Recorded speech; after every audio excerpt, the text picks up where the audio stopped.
Closing the eyes and just noticing how it feels to celebrate the presence of others. Maybe you still feel a little bit of those introductions resonating in your heart and causing an internal smile as well as an external smile. Notice what it feels like to celebrate, to come into deep appreciation.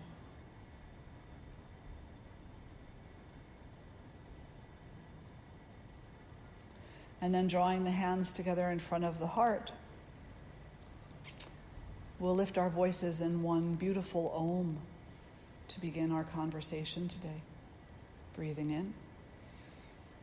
Om.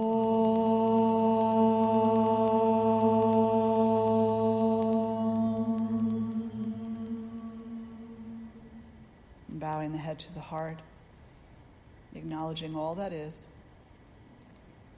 And draw the face to center, release the hands. Celebration. Wow. So important, you know.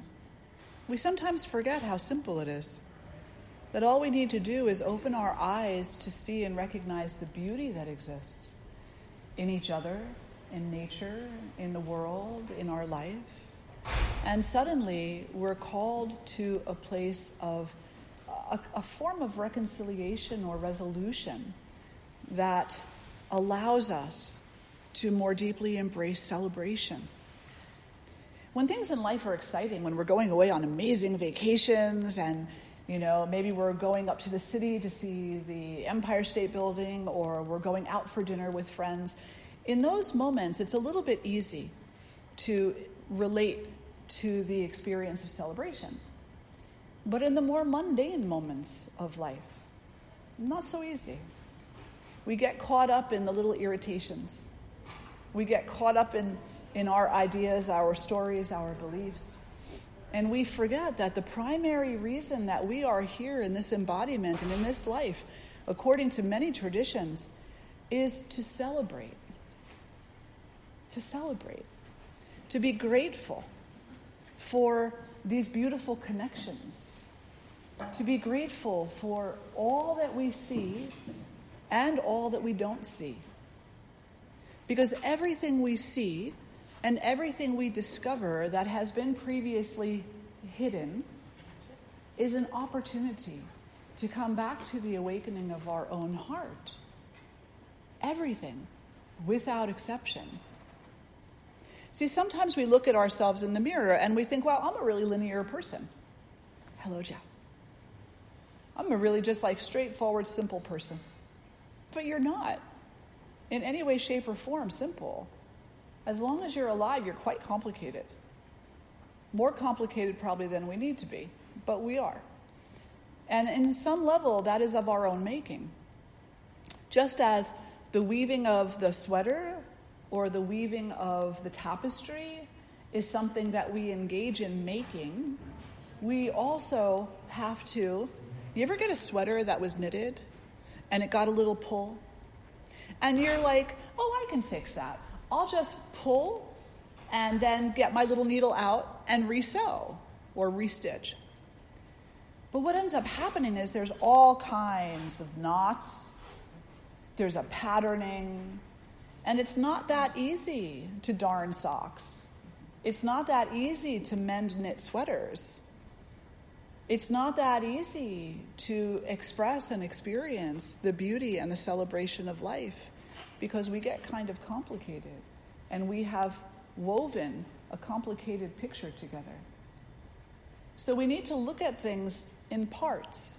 It's very helpful to look at things in parts and then to marry the part into the greater whole, bit by bit and piece by piece. And in the yoga tradition, in the Buddhist tradition, in many, many traditions, they give you processes to do this with. In the yoga tradition, we say, learn how to sit and meditate. Learn how to stay still in your postural practice. Learn how to relax appropriately. Learn how to activate appropriately. We say use your breath appropriately. Use your focus appropriately. And then you'll see not only the parts, but the greater whole as well. You'll see how those parts fit in to one another to create a beautiful picture.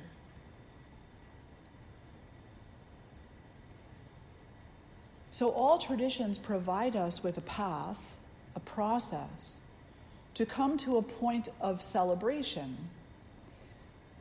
What is celebration exactly? We just got finished with the New Year, and many people all over the world had their champagne glasses, or whatever, maybe apple cider, hopefully more than not. And they raised their glasses, and they actively celebrated the leaving of 2019 and the arrival of 2020. Is that what celebration is? Is celebration the celebrating the end of one thing and the beginning of another through a means of alcohol, parties, loud music, watching the ball drop, gathering with old friends, singing Auld Lang Syne? And my answer to that is, in some part, maybe a little bit yes, but in most parts, no. That's not celebration. And you know why? Because it's transient, and it only lasts until 1 minute after 12, and then it's gone. And we come into the mundaneness of 2020. And for some of you, maybe that started as soon as 1 minute after 12. It certainly started when you woke up the next morning and had to go to work. You know, it was like, oh, same old, same old. So where was the celebration? If it didn't take root in your heart, then what were you practicing exactly? See, in the yoga tradition, we teach celebration in all moments, in every moment. Whether you are enjoying New Year's Eve with friends and family up in New York or at some huge shindig, or whether you're sitting on your floor crying to yourself, I don't know how I'm going to pay my rent this month.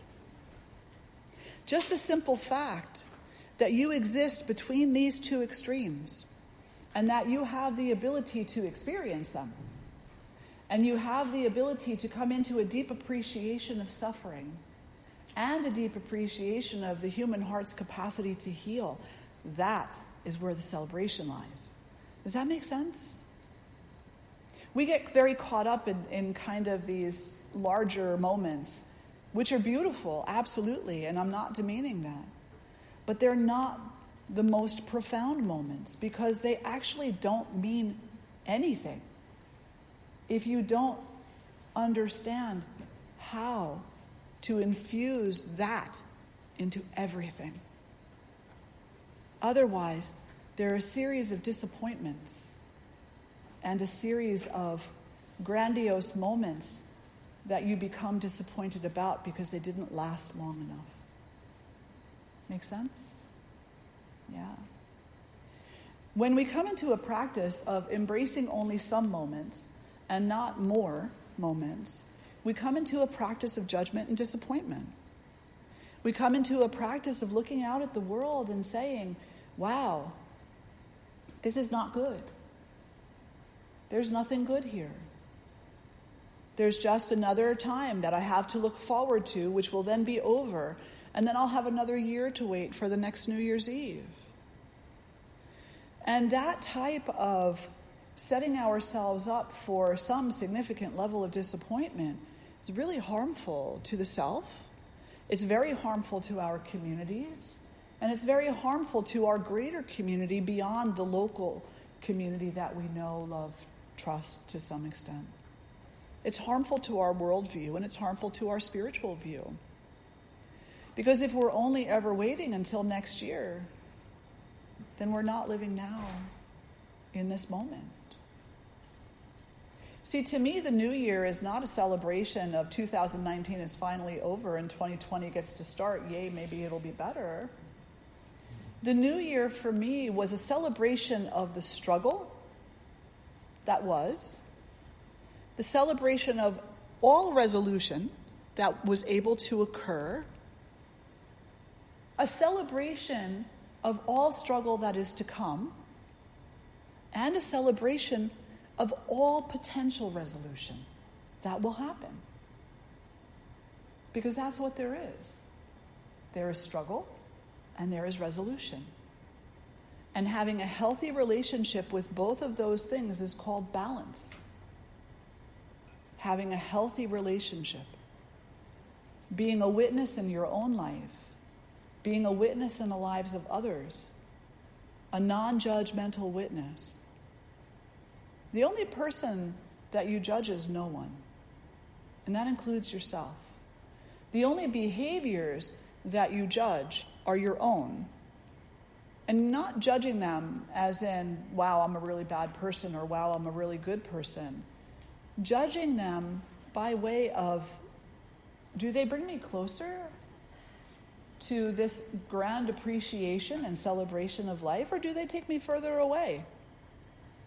And if your behaviors have a tendency to be somewhat harmful, then they're taking you further away from the capability of coming into a deep celebration, a deep appreciation.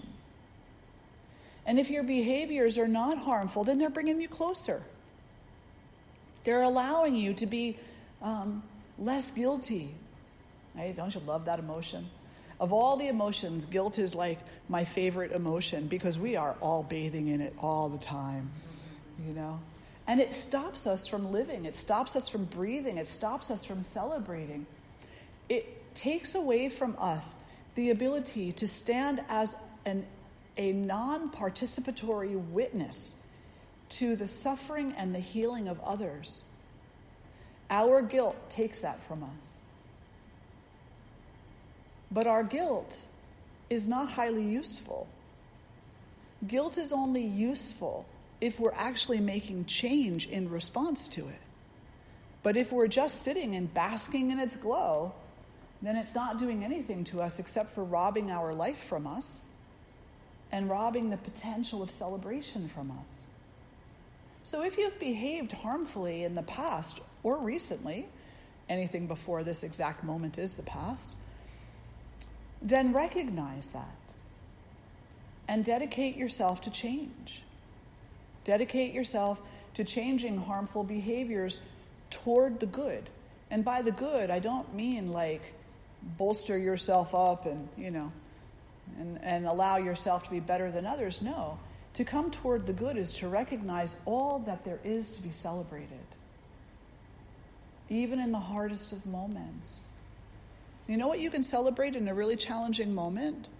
The fact that out there somewhere is someone who is willing to love you, someone who is willing to support you, someone who is willing to listen to you, someone who has a solution for you, someone who is willing to share that solution in a way that does not commit to your sense of guiltiness, someone who is willing to just walk alongside you. So much to celebrate. And maybe most profoundly, in the greatest moments of suffering, what there is to celebrate is that that suffering will resolve itself into yet another moment.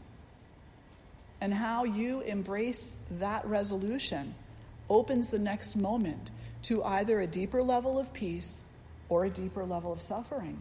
And that's your free will. Oh my gosh. There is nothing greater to celebrate than the fact that you have that power within you to make that decision for yourself, no matter what it is that you're facing. Isn't that amazing? That's why we like dramas. We like dramas that have huge heroes, because the hero always makes the right choice. Shows up for everybody, saves the day. You are that hero in your own storyline. You are the one with the free will to do the right thing, to cultivate the life of goodness, where you are non-violent, non-stealing, compassionately honest, non-grasping, peaceful, where you are clean in your intention, where you experience contentment and share that with others,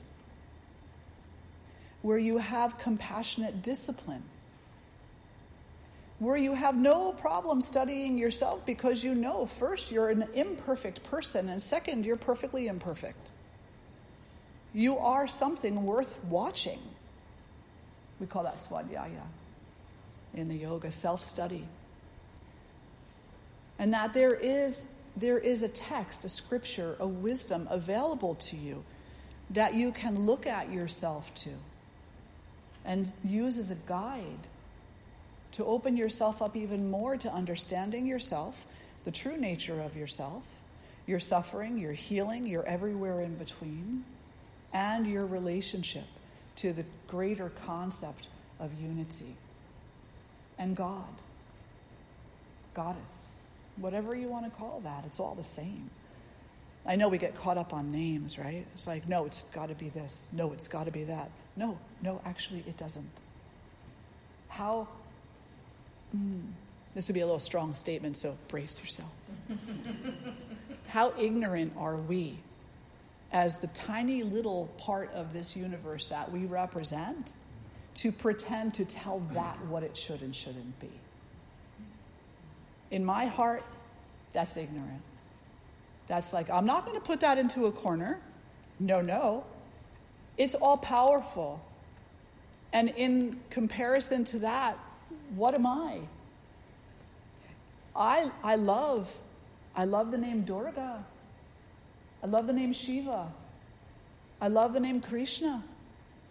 I love the idea and the name Christ. I love all of that. I love the name Muhammad. You know? Just like some of you have one name, and your family calls you a nickname, and your friends call you another name, and your enemies call you another name. So too, we call that by many, many names, depending upon where it sits in our heart.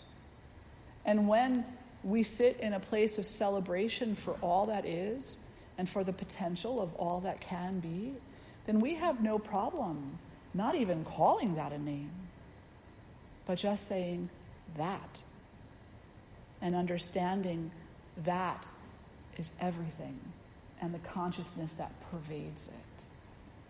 Does that make sense? Yeah. Christ taught unity. Muhammad taught unity. All the great saints and sages throughout all of time taught unity. And in the Baha'i tradition, in the Certitudes, beautiful, beautiful scripture, they say somewhere in that first chapter, and I think it's like the second verse maybe, they say, and I'm paraphrasing, if you are not inquiring about unity, then you're not asking the right question. How much more simple can we make it? And to take it back to the talk on celebration, unity is something to be celebrated. Because there's nothing harder in this world and in this life than to be walking this path and to believe that you are alone. That is the most tragic drama of our human existence, is to actually believe that you are alone. So unity and the truth of unity is something to celebrate. It takes a lot, though, to get there, to be able to recognize it in more and more moments. And then to move out of our zone of discomfort and to take a chance on its validity. To take a chance on its validity. That requires a certain kind of bravery that's a bit ballsy, don't you think? Yeah, it's got guts, right? To be able to step forward and to say, you know what, I don't have to be the strong one. I don't have to be alone. I don't have to. And in my own life, I can be very honest with you and say that in my life has been a struggle. It has. To know that I don't have to just sit in my own suffering. That actually it's healthier for me and it's more uplifting for me to be present to your suffering and my suffering and our combined suffering, to your healing, to my healing, and to our combined healing. And in order to do so, I don't really have to care what tradition you come from. I don't have to worry what name you call that. All that's required of me is that I'm willing to. All that's required of you is that you're willing to show up, to yourself and to all others you come into contact with. And then we can celebrate our diversity. And yay, you call that Mohammed? Well, I don't know all that much about Mohammed, so can you tell me something?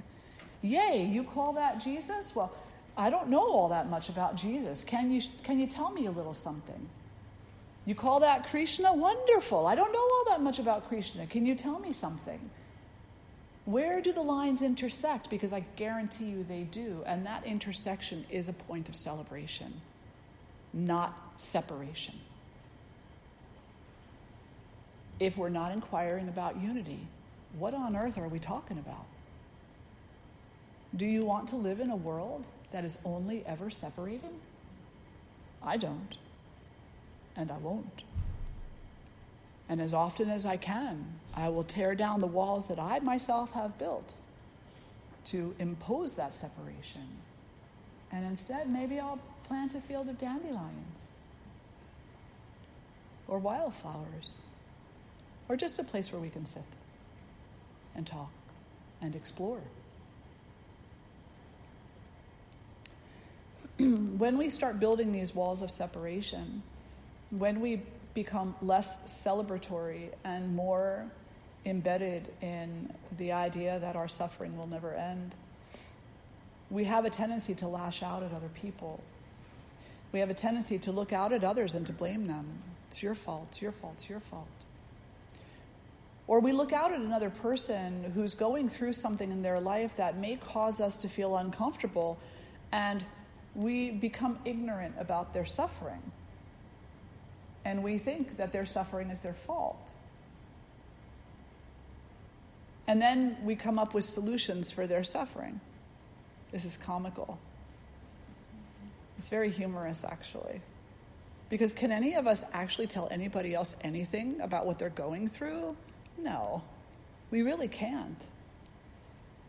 All we can do is bear witness and let them know that we're there for them if they need us. And yeah, the latest and greatest herbs and supplements and holistic techniques are wonderful. They're supplementary, you know. They're not cure-alls or, you know, the answer. There was an interesting post, as there usually is on Facebook. And in this post, an article, and there's too many of these articles going around, said, it's been shown, it's been proven that negative thinking causes cancer. And I just kind of hung my head down and thought, what a half-assed title. Man. You know, then you go on to read it, and it's like, yeah, you know, and negativity causes cancer to grow, and it causes cancer to spread, and if you'd only be positive, you wouldn't have cancer, and it's all your fault. And that is BS. Beyond. That is such bullshit. Does negativity play a part? Yes. Absolutely.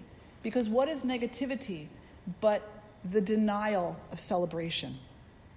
What is negativity but denying goodness? And what is negativity but being caught up in a story? So does negativity play a part? Yes.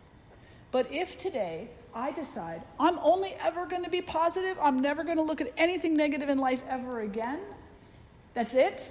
I'm never going to get mad. I'm never going to get irritated. I'm never going to feel alone. I'm only ever going to smile and be happy.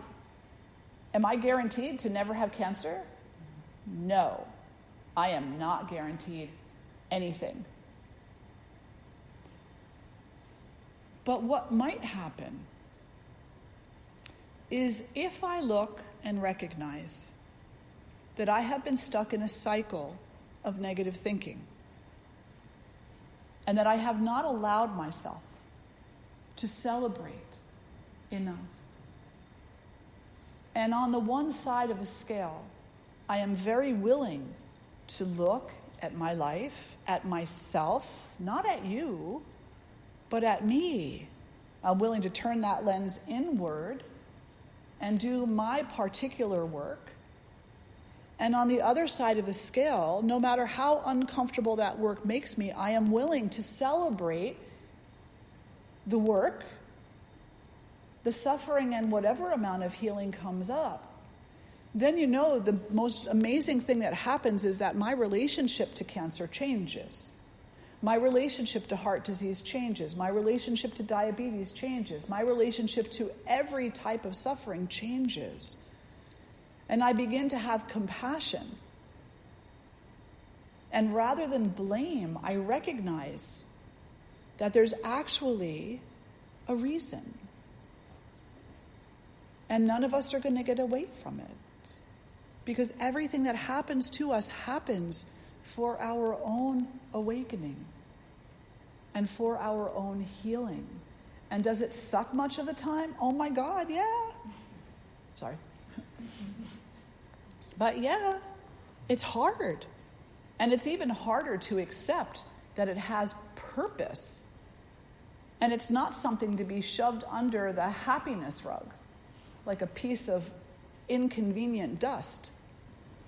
It's something to be looked at and recognized and acknowledged. And then do the work. Check out the supplements, check out the techniques, check out the medical that's available. Check all of that out. Do the work. And in the moments where you need to feel tired and weak and you need more sleep, then do it. Don't feel guilty about it. And in the moments where you have the energy to sit and watch the sunrise or the sunset and to sit with friends and to celebrate, then do it. Come to balance. Come to balance. Most of you know my husband passed away last November, a little bit over a year ago now. And somebody who I know very well came one day to me and was upset visually because at that point the chemotherapy had stopped working and Ed had started to take a bit of a turn physically, and it was obvious. And this person, and as I said, I love this person dearly, they came to me and they said, I have a friend who does this. Maybe he can go see them. I have a friend who does that. Maybe he can go see them. I have a friend who offers this. Maybe he can go see them.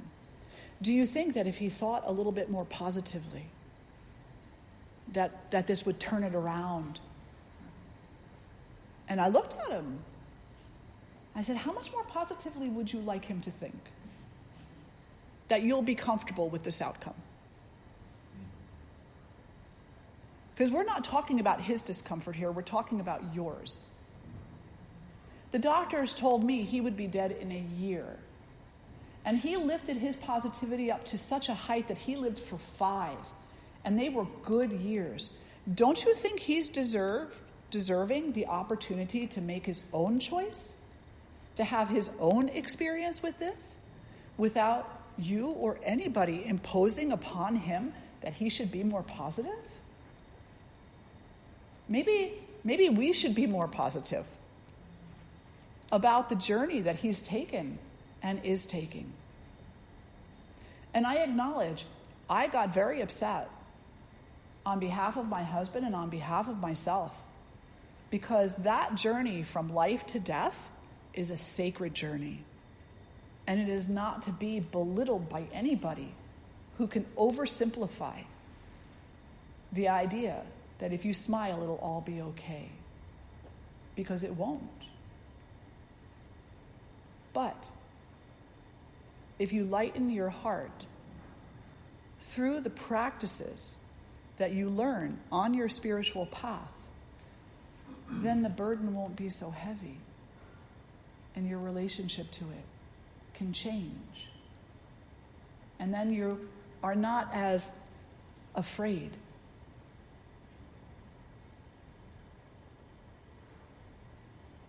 But it's not that you won't be. And then other things in life are different too, right? When you meet someone who is adversarial, when you have a stressful job, when you're going through a relationship breakup, when your kids are growing up and leaving home, when you lose your job, when you're facing hurdle after hurdle after hurdle, your ability to recognize what is available to be celebrated while in the same moment you're recognizing what's breaking your heart, that's the key. And that is the key that will bring us all into a greater place of healing and away from mindless suffering, where we get caught in the drama rather than in the truth. That's pretty heavy, huh? It's okay, it has to be. For at least a few moments, right? It needs to be. It needs to be like, wow, maybe I don't really need to buy that $570 rose quartz crystal and think it's going to fix me. Because it ain't. It's just not. I'm sorry. I love crystals. I have lots of them. They don't fix me. They're nice to look at. They have a nice energy. They're a reminder. And that's all they are. They're a reminder that I have free will to express that energy too. I also have free will to say no. I'm not going to express that energy. I'm going to stomp my feet and pout. I have the free will. So they're a reminder, because everything outside of ourselves is a reminder. Nothing outside of ourselves can fix us. It will never happen. Not another person, not a crystal, not a hike through the woods. No. You know why the hike through the woods is so cathartic and beautiful?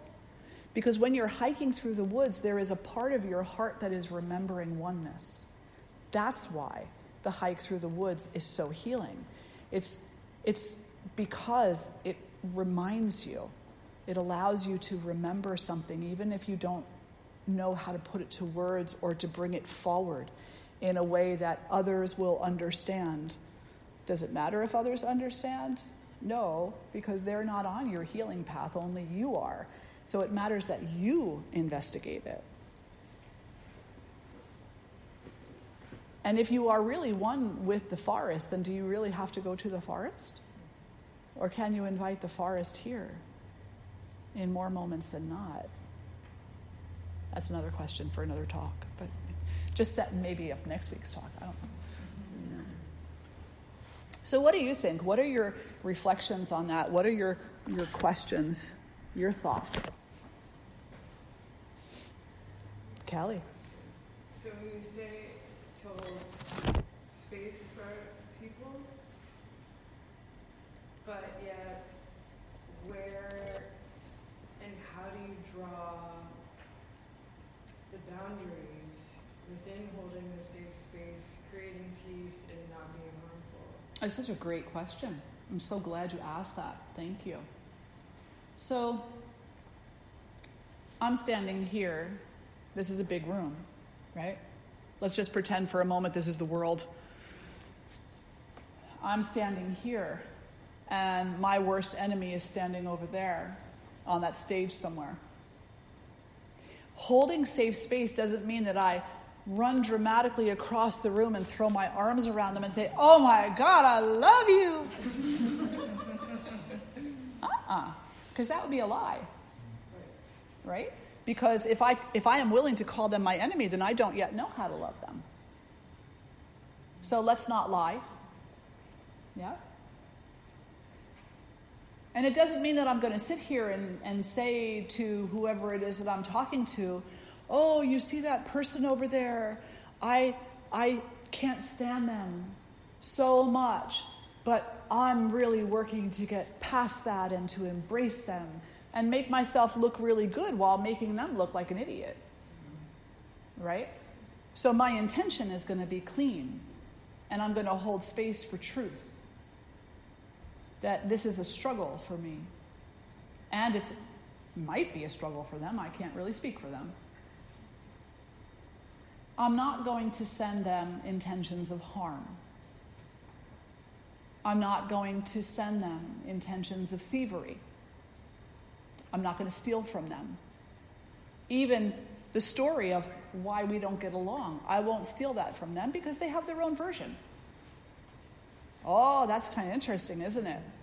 That your greatest enemy has their own version of why you're enemies. And they may not even consider you an enemy. Let that sit in for a little while. So I'm not going to steal that from them. I'm not going to grasp onto what was the story of the past.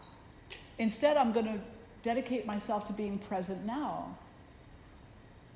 I'm going to abide by the yamas and the niyamas. I mean, that's the path right there, right? So non-harming, non-stealing, truthfulness, non-grasping, economy of energy. Who in here does not know or understand that it uses a lot of energy to be pissed off at somebody? Right? Like, you go over the story for the 100th time, and then you're tired and need a nap. Yeah. So, economy of energy, brahmacharya. Brahmacharya also translates as the student of God, or the student of consciousness, or to be like that. So to be like that means that you let go of the story and you find equanimity, which again, you're not going to get tired from equanimity eventually. At first it's a bit of a struggle, but I don't know, maybe at some point it won't be. So you practice the yamas and the niyamas. And every tradition has it laid out how to hold space for people. Healthy boundaries are important. So that person is over there and you're over here, and you're like, every time that our energy comes together, it's volatile. Well then, the boundary is somewhere in the middle of that space. And you know that it's not just if that person comes onto your side of that boundary, you will be hurt. But if you allow that person into your boundary, they will be hurt. And this brings us to Loka Samasta Sukhino Bhavantu. May all beings everywhere be peaceful and free from suffering. And at the very least, if they're going to suffer, may I have nothing to do with it. May I not contribute to it. And I know that together, we're like dynamite, blowing up. So I'm not going there. And I'm just going to send you positive, peaceful intentions from a distance, and you don't even need to know I'm doing it. I'll stay here, and you stay there. And you don't look at somebody and say, look, I put this boundary here, and you need to stay over there. No. You just do it. Your actions will speak for themselves. There's no harshness necessary. There's no cruelty necessary. There's no finger pointing necessary.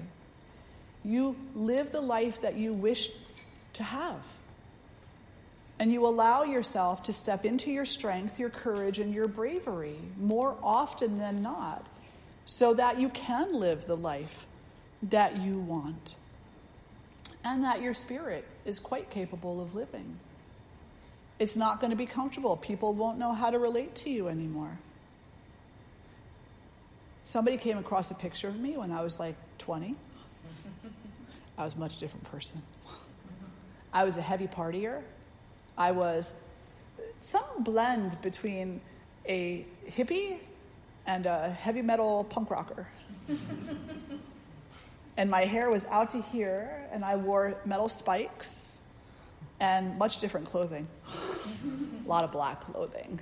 Yeah, with a lot of lace and all kinds of crazy stuff. Thigh-high boots, the whole 9 yards. You get in the picture, right? Like, pretty wild. Yeah. Somebody saw a picture of me from then, and were like... And I said, well, what did you think? I was always a monk? No. We work through things. And if I'm going to be 100% honest with you, I don't know that I'll always be a monk. because I don't know what tomorrow brings. The only thing that I could do is keep my heart open to the possibility of it and celebrate the moment that I'm in, no matter what it brings me, no matter what level of comfort or discomfort is there. I can only be present to what is actually happening in this moment. So I'm not going to hold people hostage as best I can, because I'm human, to a past that I don't fully understand, or to a future that I have absolutely no idea about. Instead, I'm just going to be present in this moment and have some level of respect and appreciation for the difficulty of all of our journeys. So not holding people hostage to what you say they are. Somebody came to me one time and they had a complaint about somebody, and they were like, and I feel I should let other people know that I had this issue with this person. Now, mind you, first of all, it was not a serious issue. It was a violation of what this person perceived to be trust, in that something was shared and repeated. And they thought that what was being shared should have been held in confidence. But this person repeated it. And they said, so what do I do? At that point it was Sudha. What do I do, Sudha? I said, well, you don't necessarily need to tell anybody else about this. Well, don't you think people should know this person isn't trustworthy? They can't hold a confidence. I said, is that really true? Can this person not hold anybody's confidence just because you don't think they held yours? And she was like, well, I don't know what you mean by that. I said, yes, you do. You know exactly what I mean by that. She was like, no, I don't. What I meant by that was this. You have an experience with a person that is a one-time experience in a life of many, many moments. How can we judge a person completely based on one moment in time, on a second, on an hour, on 2 hours, on a tendency even? If we were going to judge people solely 100% on tendencies, then criminals can never be rehabilitated. Liars can never tell the truth. Thieves can never be generous. Right? But we have more potential than that. And we don't want to steal other people's experiences from them. So what I mean by that is, let's say Lori and I know the same person, and I've had a negative experience with this person, and I go to Lori and I say, so Lori, you might want to stay away from that person, because this is my experience with that person. They broke a trust with me. I told them something. I thought that they knew they should keep it in confidence, but they went and they talked to 5 different people about it, and it got back to me, and you shouldn't talk to that person at all.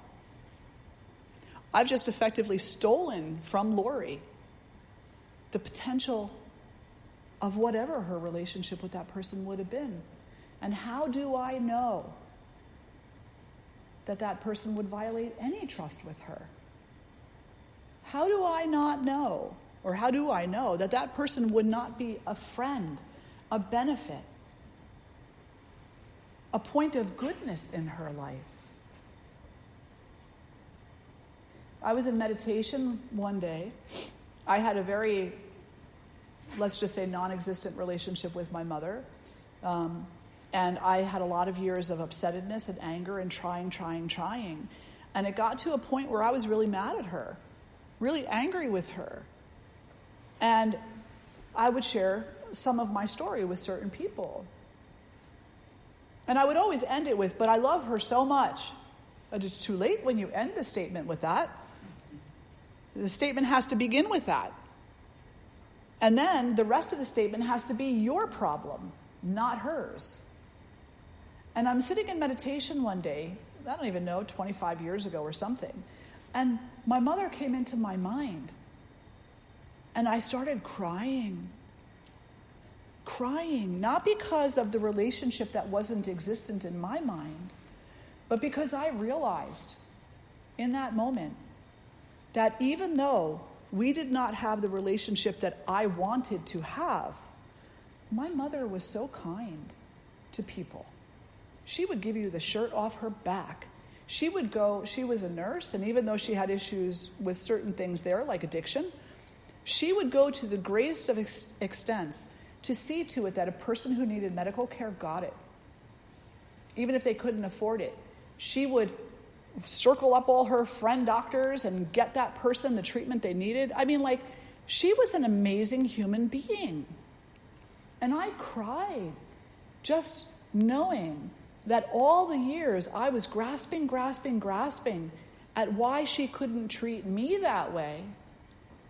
I was minimizing, to a really great degree, what a powerhouse of a gift she was to so many. And from that moment forward, I acknowledge we did not have the relationship that I wanted to have. But maybe she was so busy giving to other people that I needed to make that sacrifice so that she could serve others. Wow. Didn't have to hate her anymore. Just had to be a little bit in awe that a woman could suffer as much as she suffered in her life and still have a giving heart to people. I hope we can all do that. Does that make sense? Yeah. Other questions or reflections or thoughts? Yes. How can you bridge the gap of separation if the other person is holding on to the anger and the resentment? MYOB. Who knows what that means? Mind your own business. Let them. It's not their time yet. And it may never be. And that's not a judgment. It's just that we'll drop the petals when the petals are ready to be dropped. And the other ones won't. So don't engage. Don't engage. They're coming back at you constantly with this same situation. Don't engage. Just say, I'm not talking about that right now. It's not the time in my heart. Not that you should know by now I'm not going to talk to you about them. No. That's putting the blame on somebody. But saying, in this moment, this is not the conversation for my heart to have, so I'm not having it. Maybe at another point in time. Because you never know. You always want to keep the door open because you may want to have that conversation at another point in time. And you may not. So you accept complete self-responsibility, which is something we don't like in our society, right? No, oh, it's so much easier to say it's your fault. No, complete self-responsibility. That's what Swadhyaya represents, and Swadhyaya is one of the niyama. And I always find that they're placed in such an interesting way. You know, like nonviolence comes first, and if you master that, then you've mastered all the rest of them, so you don't need to talk any further. But just in case you want to work on them one at a time, how about that self-responsibility? Sitting, you know, like right between truthfulness, contentment, discipline, and God consciousness. Like, yeah, to me that's very ironic because it means that you cannot have absolute consciousness of God unless you have absolute self-responsibility. Ooh, that's hard. It doesn't mean that everything in your life is your fault. It's not. And as a matter of fact, nothing in your life is your fault. The only thing that is a fault is your dosha. For those Ayurvedic practitioners out there, that's a little Ayurveda joke. Yeah. It means that you contribute to the level of imbalance that your physical body experiences to some degree. And to some other degree you don't. It's very much influenced by everything that's outside of yourself. But that self-study, that self-responsibility is saying, I'm going to choose the way I show up to this. I have the ability to do that. I have the ability to stand up. And I have the ability to fall down. And then I have the ability to stand up again. And maybe I feel like I don't have the strength to stand back up again. Well, then the quality with which you lay down matters. Does that make sense? Yeah. The quality with which you lay down matters. And the quality with which you stand up matters. If you stand up only in anger, now there's some good anger out there and there's some really useful anger out there. And anger can be an amazing an amazing energy that is prime for change and bringing about good change. But anger is also a fire that, if you're not careful, will burn everything in its path. So when you stand up in anger, be mindful how you're standing and what your intention is. Are you trying to burn down the house? Or are you trying to build? There's only, in Ayurveda, there's a constitution called Pitta. How many of you know what Pitta is? Yeah. And Pitta is the combination of what? Fire and water. Fire and water. Opposites. Just enough water to keep the fire burning, and just enough fire to keep the water conducting. Conducting what? Well, it's a chemical transport, and it's electricity, and it's assimilation, digestion, elimination. So a healthy fire is one that keeps you warm when it's cold, not one that burns you out from the inside. Does that make sense? Yeah. Other thoughts? Questions? Comments? There's a lot of ways to look at it, and there's a lot to think about there.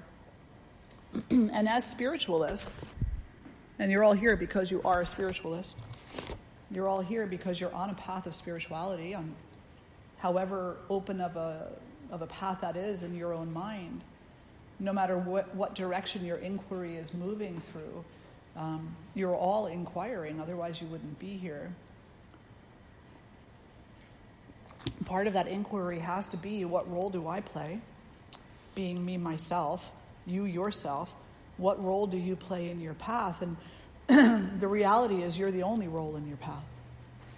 It's you, period. Your husband can't walk your path for you. Your wife can't walk your path for you. Your child can't walk your path for you. Your parent cannot walk your path for you. They can only walk alongside. That's it. And that's a lot of responsibility to accept. But it's really the only responsibility that's real. Because to sit there and to say, I can't practice my spirituality because you won't let me. Nope, doesn't work. I can't be happy, you won't let me. Nope, it doesn't work. I can suffer because you let me. Nope, that doesn't work either. I can practice my spirituality because I choose to.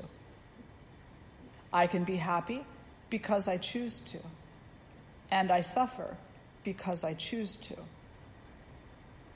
Gandhi said, in starvation, even, there is beauty.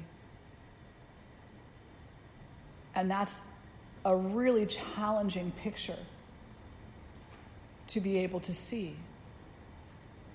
And if you want to elaborate on what he might have meant by that, whenever there is crisis, the human heart steps up to its potential.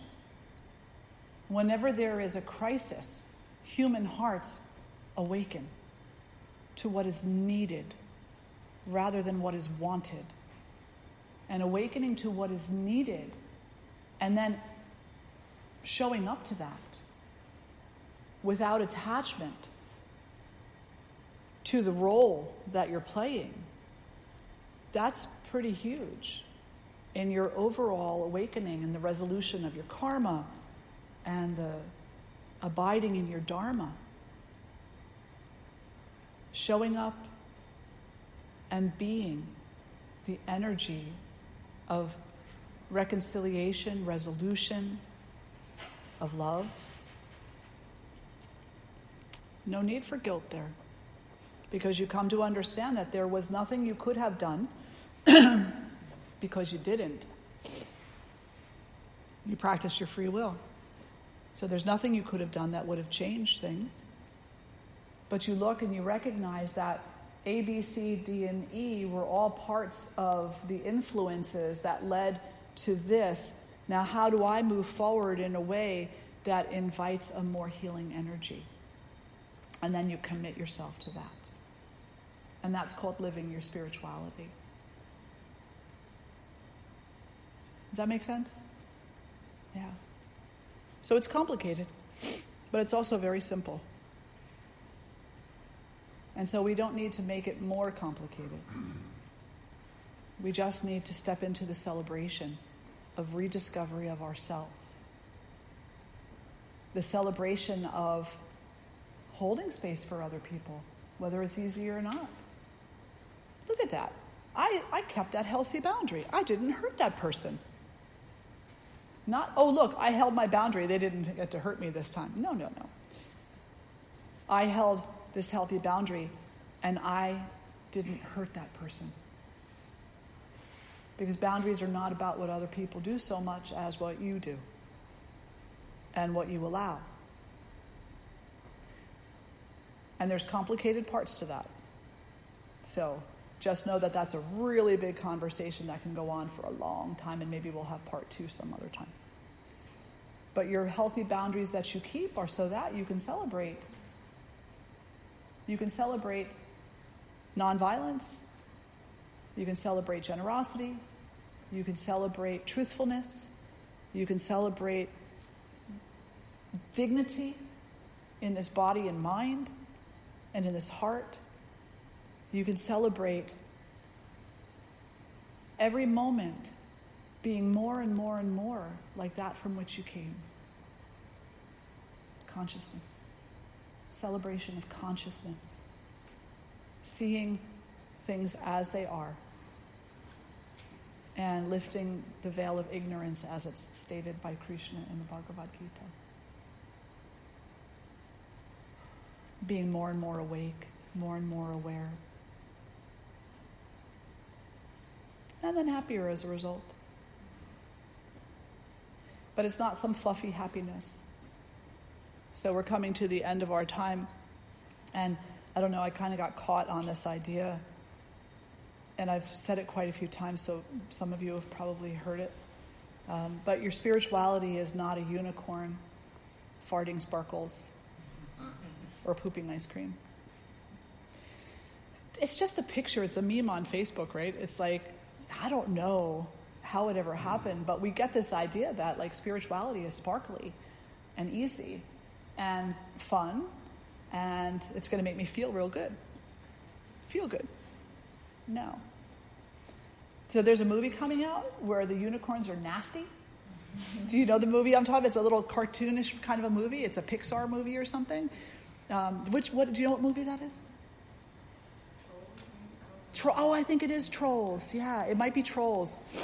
And there's these 2 unicorns, maybe 3, I don't know. They hunt in packs apparently. And they're nasty. And they're like, they're at the garbage, and they're eating through the garbage. And the guy comes out of the house and he's like, oh no, unicorns! And the unicorn goes and starts growling at him. And I just started laughing when I first saw that. I said, oh my God, that is spirituality. Totally, absolutely, 100%. Get rid of the sparkles. Because it's messy business. Totally messy business. So, on that note, one last call for questions or comments. Was it useful to you, the conversation today? Yeah? A few insights? Good. Let's sit tall and close the eyes. Breathing in and breathing out.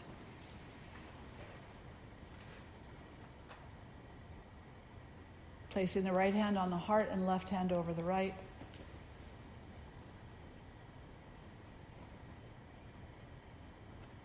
And perhaps just saying silently to yourself, or maybe out loud. Out loud has a lot of power. I accept the responsibility of this life.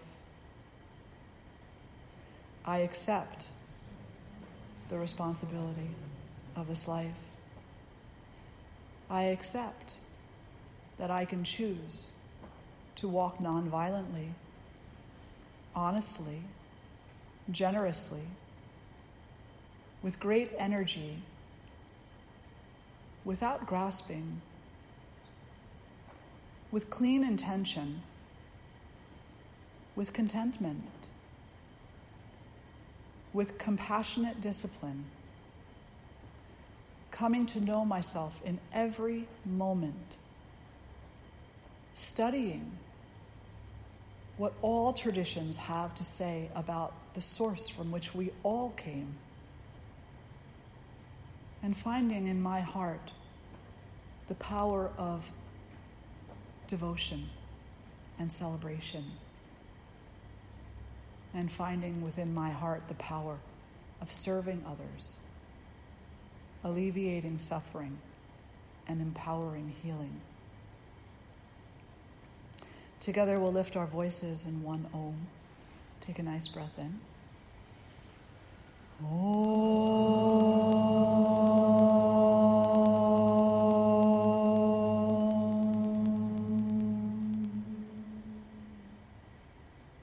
Bowing the head toward the heart, acknowledging all that is. And drawing the face back to center. Namaste. Thank you all so much for being here for this conversation today. So nice to see new faces, familiar faces, so many radiant open hearts, so many on this path. In a few moments we're going to have Arti. Arti is translated as complete love. It is a celebration that focuses on fire and on purifying our intentions. And you're all welcome to stay for that. It takes about 45 minutes or so. There'll be some chanting, which you can either listen or join into. And then we have the kitchen serving until 1 o'clock. And if you're coming into Arti and you're, it's 11:40, 12:40, there's still plenty of time. You could always ask Linda to put a plate to the side for you. We also have gentle yoga at 2 o'clock today and team yoga tonight at 6. And lots of things to get involved in. If you're interested in volunteering, Michelle, Miss Gowrie, will be happy to talk with you. And if you're interested in trainings or retreats, I'm happy to talk to you. And if you have something you'd like to talk about, please reach out. I'd love to talk with you. Yeah, good. Thank you. I'm going to take about 10 minutes and get prepared for Arti. So I hope some of you stay. Thank you. Thank you. Enjoy the day.